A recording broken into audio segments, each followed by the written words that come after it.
50살 이후 남성 80%가 겪는 문제. 혹시 밤에 화장실을 3번 이상 가신다면 지금 당장 멈춰 서세요. 안녕하십니까? 30년간 비뇨기 전문의로 활동하며 수만 명의 전립선 환자들을 치료해온 의사입니다. 오늘 이 영상을 보고 계신다면 아마도 최근 들어 소변 보는 것이 예전 같지 않아 걱정이 되시거나 혹은 가족 중 누군가가 전립선 문제로 고생하고 계실 것입니다. 저는 지난 30년간 이 문제로 고민하는 수많은 분들을 만나 뵈었고 처음엔 나이 들면 다 그런 거 아닌가? 라며 대수롭지 않게 여기시다가 점점 일상이 불편해지고 밤잠을 설치게 되면서야 병원을 찾아오시는 분들이 대부분이었습니다. 하지만 다행히도 올바른 관리법을 알고 실천하신 분들은 놀라운 변화를 경험하셨고 오늘 여러분께도 그 비법을 모두 공개해 드리겠습니다. 만약 이 영상이 도움이 되신다면 좋아요 버튼을 눌러주시고 더 많은 건강 정보를 받아보고 싶으시다면 구독 버튼도 함께 눌러주세요. 여러분의 작은 관심이 더 좋은 의료 정보를 제공하는 원동력이 됩니다. 전립선 문제는 단순히 개인적인 불편함으로 끝나지 않습니다.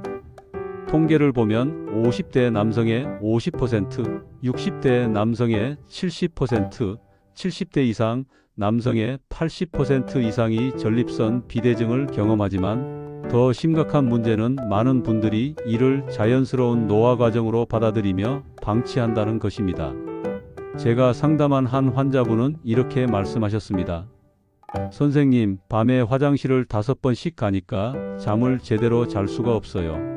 낮에는 졸리고 집중력도 떨어지고 이게 정말 나이 탓인가요? 이런 상황이 지속되면 삶의 질이 현저히 떨어질 뿐만 아니라 우울감, 스트레스, 심지어 가족 관계에도 악영향을 미칠 수 있습니다.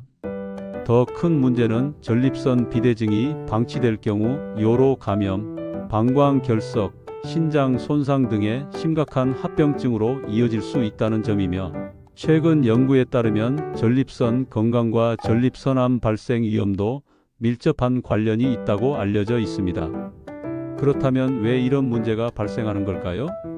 전립선은 남성의 방광 바로 아래 위치한 호두만한 크기의 기관으로 정액의 일부를 생성하는 역할을 하는데 나이가 들면서 남성 호르몬의 변화로 인해 전립선이 점차 커지게 되고 이것이 요도를 압박하여 배뇨 장애를 일으키게 됩니다.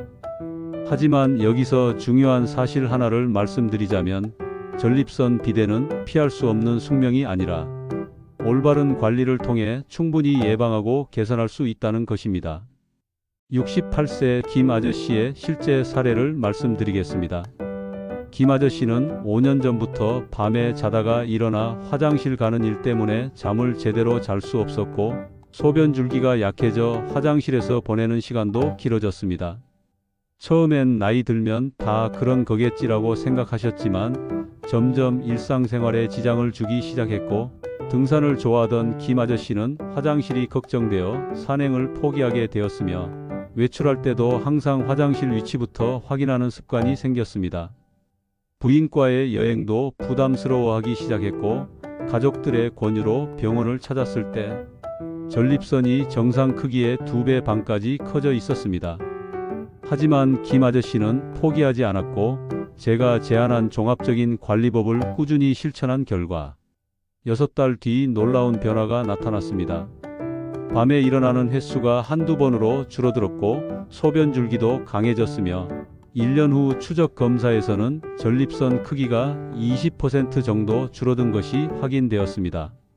김 아저씨는 현재 다시 등산을 즐기고 계시며 인생이 다시 시작된 것 같다고 말씀하십니다. 이런 변화가 가능했던 이유는 단순히 약물 치료에만 의존하지 않고 생활 습관 개선, 운동, 식이요법, 스트레스 관리를 종합적으로 접근했기 때문입니다. 또 다른 사례로 72세 할아버지가 있는데 이분은 전립선암 수술 후 소변이 새는 증상으로 고생하셨지만 체계적인 골반 바닥근 운동과 방광 훈련을 통해 정상적인 사회생활을 회복하셨습니다. 이처럼 전립선 문제는 적절한 관리를 통해 충분히 개선될 수 있으며 늦지 않았습니다. 지금 시작하셔도 분명히 좋은 결과를 얻으실 수 있습니다. 서양 의학에서는 전립선 비대증의 원인을 주로 남성 호르몬인 디하이드로 테스토스테론의 과다 생성과 관련이 있다고 보며, 나이가 들면서 테스토스테론이 이 물질로 바뀌는 효소의 활성이 증가하고 이것이 전립선 세포의 증식을 촉진한다는 것입니다. 현대 의학의 치료법으로는 알파 차단제, 5알파 환원, 효소 억제제 등의 약물 요법과 필요에 따른 수술적 치료가 있지만, 약물 치료는 부작용이 있을 수 있고 수술은 부담이 큽니다. 반면 동양의학에서는 전립선 문제를 신호와 습열의 관점에서 접근하여 신장의 기능이 약해지고 하초에 습열이 쌓여서 발생하는 것으로 보고 신장의 기능을 보강하고 습열을 제거하는 치료를 합니다. 한의학적으로는 팔미지황환, 육미지황환 등의 처방을 사용하며 침 치료를 통해 기혈순환을 개선하고 도인 운동이나 기공을 통해 전반적인 기혈순환을 향상시키는 것을 중시합니다.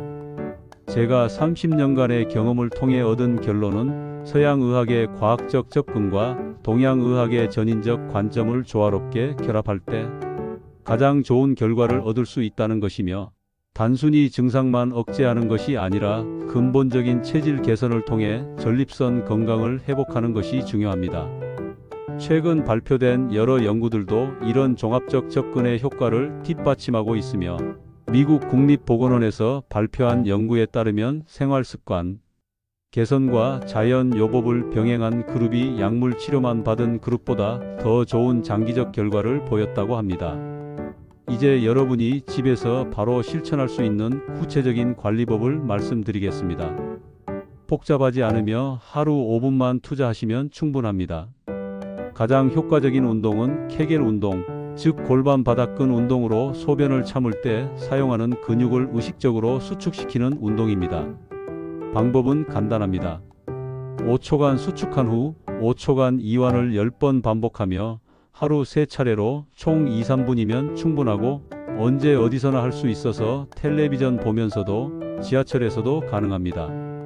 심부 복식 호흡도 스트레스 해소와 골반 바닥근 강화에 도움이 되는데, 코로 4초간 들이마시고 4초간 참은 후 입으로 6초간 내뱉는 것을 하루 10번, 2-3분 정도 하시면 됩니다. 이런 간단한 운동들이 효과가 있을까 의심스러우실 수도 있겠지만, 실제로 많은 연구에서 골반 바닥근 운동만으로도 40에서 70%의 증상 개선 효과가 확인되었습니다. 전립선이 좋아하는 식품들을 말씀드리면, 토마토는 라이코펜 성분이 풍부하여 전립선 건강에 탁월하며 하루 토마토 1개 또는 토마토 주스 1잔이면 충분하고, 가열하면 라이코펜 흡수율이 더 높아집니다. 견과류 중에서는 아연과 셀레늄이 풍부한 호박씨, 브라질너트가 특히 좋으며 하루 한 줌 정도면 되고, 녹차는 카테킨 성분이 전립선 염증을 억제하므로 하루 2-3잔 정도 드시고, 등 푸른 생선은 오메가3 지방산이 염증을 줄여주므로 일주일에 2-3번 정도 섭취하시면 좋습니다. 반면 피해야 할 음식들로는 맵고 자극적인 음식, 과도한 알코올, 카페인이 전립선에 부담을 주므로 완전히 끊을 필요는 없지만 적당량을 유지하세요.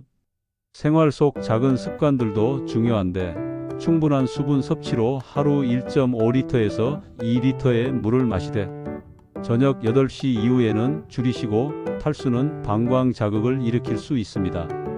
규칙적인 배뇨 습관으로 소변이 마려우면 참지 마시되 습관적으로 자주 가는 것도 좋지 않으며, 온수 좌욕으로 따뜻한 물에 10분에서 15분간 앉아 있으면 전립선 주변 혈액순환이 개선되므로 하루 1-2번 정도면 충분합니다. 적당한 운동으로 걷기, 수영 등의 유산소 운동을 주 3-4회 30분씩 하시되, 자전거나 오토바이처럼 전립선에 압력을 가하는 운동은 피하시고, 스트레스 관리도 중요한데, 스트레스는 전립선 증상을 악화시키므로 명상, 독서, 취미 활동 등으로 스트레스를 관리하세요.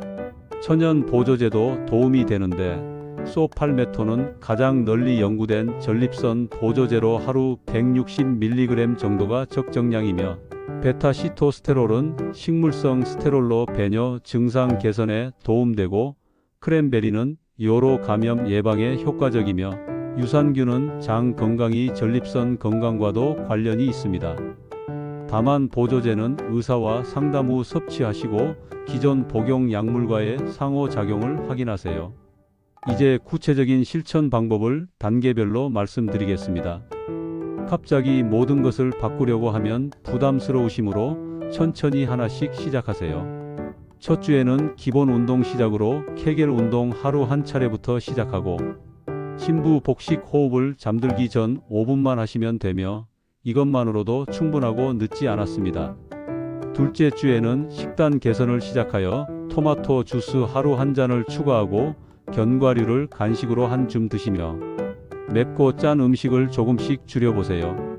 셋째 주에는 생활 습관을 점검하여 온수 자욕을 저녁에 10분 하고 규칙적인 배뇨 습관을 만들며 충분한 수분을 섭취하되 저녁엔 줄이시고 넷째 주에는 종합관리로 지금까지의 습관들을 자연스럽게 유지하고 필요시 천연 보조제 추가를 고려하며 정기적인으로 자가 점검을 하세요. 한 달 뒤에는 분명히 변화를 느끼실 수 있을 것이며 밤에 일어나는 횟수가 줄어들고 소변 줄기가 강해지며 전반적인 컨디션이 좋아질 것입니다. 자가 관리만으로는 한계가 있는 경우도 있으므로 다음과 같은 증상이 있으면 지체 없이 전문의를 찾아가세요. 소변에 피가 섞여 나오는 경우, 소변을 전혀 볼 수 없는 경우, 극심한 골반 통증이 있는 경우, 발열과 함께 배뇨 곤란이 있는 경우, 전립선 특이 항원 수치가 비정상인 경우가 그것이며 50살 이후에는 1년에 한 번씩 전립선 검진을 받으시기를 권하며 조기 발견이 가장 중요합니다. 전립선 문제는 환자 본인뿐만 아니라 가족들에게도 영향을 미치므로 특히 부인분들이 이해하고 도움을 주시면 회복이 훨씬 빨라집니다. 가족들이 할 수 있는 것들로는 환자를 격려하고 지지해주기, 함께 건강한 식단 유지하기, 스트레스를 주지 않는 환경 만들기, 정기검진 받도록 독려하기가 있으며 혼자 끙끙 앓지 마시고 가족들과 열린 대화를 나누세요. 부끄러워할 일이 아니며 많은 남성들이 겪는 자연스러운 일이니까요. 30년간 수많은 환자분들을 치료하면서 확신하게 된 것이 하나 있습니다. 전립선 문제는 충분히 극복할 수 있다는 것이며 중요한 것은 포기하지 않고 꾸준히 관리하는 것입니다. 나이가 들었다고 해서 삶의 질을 포기할 필요는 없으며 오히려 이제부터가 진정한 인생의 황금기가 될 수 있으므로 건강한 전립선으로 편안한 노후를 만들어 가세요. 기억하세요. 하루 5분의 투자로 시작할 수 있으며 늦지 않았습니다. 오늘부터 시작하세요. 오늘 말씀드린 내용들을 정리해드리면 첫째, 전립선 문제는 자연스러운 노화가 아닌 관리 가능한 질환이고 둘째, 케겔 운동, 올바른 식단, 생활 습관 개선이 핵심이며 셋째, 하루 5분의 투자로 큰 변화를 만들 수 있고 넷째, 동서양 의학을 조화롭게 활용하면 더 좋은 결과를 얻을 수 있으며 다섯째, 가족의 이해와 지지가 회복에 큰 도움이 됩니다. 여러분의 건강한 노후를 위해 이 영상이 도움이 되었기를 바라며 궁금한 점이 있으시면 댓글로 남겨주시면 가능한 한 답변 드리겠습니다. 이런 유용한 건강 정보를 계속 받아보고 싶으시다면 구독과 알림 설정을 해주세요. 여러분의 관심과 응원이 더 좋은 의료 정보를 제공하는 힘이 됩니다. 건강하고 행복한 노년을 위해 오늘부터 시작하세요. 늦지 않았습니다. 여러분 모두 건강하시기 바랍니다. 감사합니다.